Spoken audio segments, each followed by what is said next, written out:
जय श्री गणेश। नमस्कार। मैं आचार्य संजय द्विवेदी।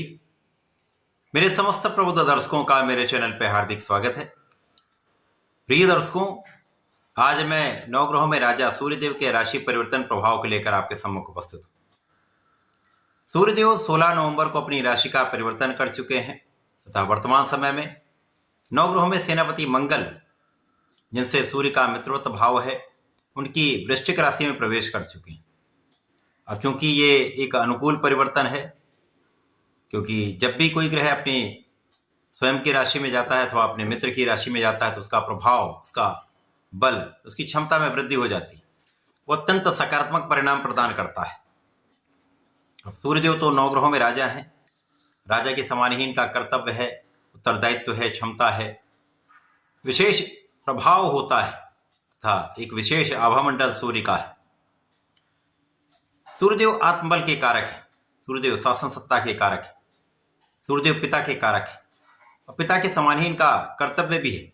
इस जगत का पालन पोषण करने का दायित्व सूर्यदेव के पास है। साक्षात देव सूर्यदेव हैं, जिनकी प्रथम किरण से इस संपूर्ण जगत में प्राण का संचार हो जाता है, ऊर्जा का प्रवाह हो जाता है। प्रकाश के एकमात्र स्रोत सूर्यदेव है। तो सूर्य का परिवर्तन सदा ही अत्यंत महत्वपूर्ण होता है। अभी तक सूर्यदेव अपनी नीच राशि में थे, जिसके कारण उतना अच्छा प्रभाव प्राप्त नहीं हो पा रहा था, परंतु अब ये मित्र की राशि में होकर बलवान स्थिति है, जिसके कारण अत्यंत सकारात्मक परिणाम प्राप्त होने वाला है। आज मैं मीन राशि के लिए, जो गुरुदेव बृहस्पति की राशि है, सूर्यदेव के इस राशि परिवर्तन का किस प्रकार का परिणाम प्राप्त होगा, किन भावों में वृद्धि होगी, इस समय में आप कितना लाभ ले पाएंगे अथवा कहीं पर कोई समस्या है तो उसका क्या निराकरण है, संपूर्ण विश्लेषण मैं पूर्ण तर्क के साथ करने जा रहा हूं। प्रिय दर्शकों, इस राशिफल को आप अपने लग्न तथा राशि दोनों के अनुसार देख सकते हैं। मीन राशि गुरुदेव बृहस्पति की राशि है, जहां पर गुरुदेव का गोचर मीन राशि के लिए तृतीय भाव में चल रहा है, जो कि पराक्रम का भाव है। अब यहां पर गुरुदेव बृहस्पति गोचर कर रहे हैं। सूर्यदेव का जो परिवर्तन हुआ है वो आपके भाग्य भाव में हो चुका है। षष्ठम भाव के स्वामी होकर भाग्य भाव में इनका गोचर प्रारंभ हो चुका है, जहां पर पहले से ही बुध का गोचर चल रहा है। अब बुध और गुरु का अति विशिष्ट संबंध है। जब मीन राशि के लिए बुध दो केंद्रों के स्वामी होकर भाग्य भाव में गोचर कर रहे हैं, यहाँ अभी अकेले ये गोचर कर रहे थे, परंतु अब सूर्यदेव के साथ होने से इनका भी बल कई गुना बढ़ने वाला है, क्योंकि यहाँ पर भाग्य भाव में बुधादित्यों का निर्माण होगा, जो अत्यंत बलवान रहने वाला है, प्रबल रूप से लाभ देने वाला है। इस समय में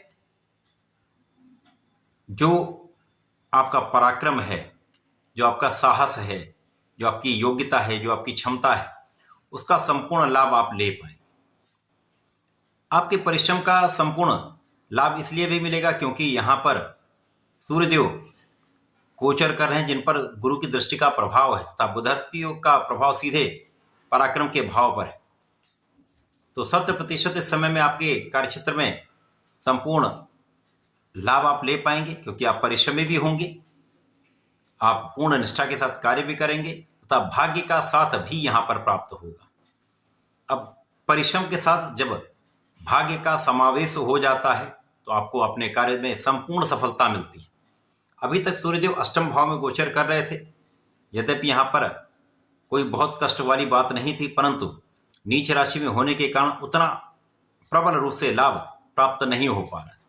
लेकिन ये भाग्य भाव की प्रबलता आपको प्राप्त होगी, जहां पर ये मित्रों का सहयोग भी दिलाएंगे, छोटे भाई बहनों का साथ भी मिलेगा तथा यहां पर आपके धर्म के कार्यों में प्रगति होगी।